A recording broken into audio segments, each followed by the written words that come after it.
पंतप्रधान नरेंद्र मोदी यांनी रामपाल कश्यप यांची भेट घेतली। रामपाल कश्यप हे गेल्या 14 वर्षापासून अनवाणी आहेत। पंतप्रधान मोदी हे पंतप्रधान होईपर्यंत बूट न घालण्याची प्रतिज्ञा त्यांनी केलेली होती। पंतप्रधानांनी प्रत्यक्ष भेटून पादत्राणं घालायला लावली, तर पंतप्रधानांनी या संदर्भातला व्हिडिओ सोशल मीडियावर आता शेअर केलेला आहे।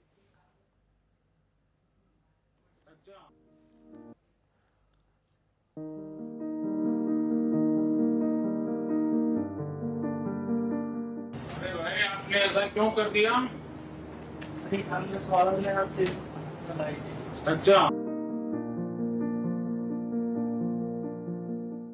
तो आज हम तुमको जूता पहना रहे हैं, लेकिन बाद में फिर कभी ऐसा करना नहीं है। हैं?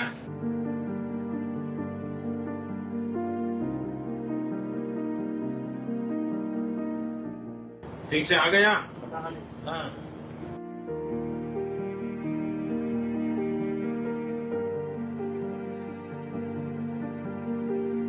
आपके बर्थडे।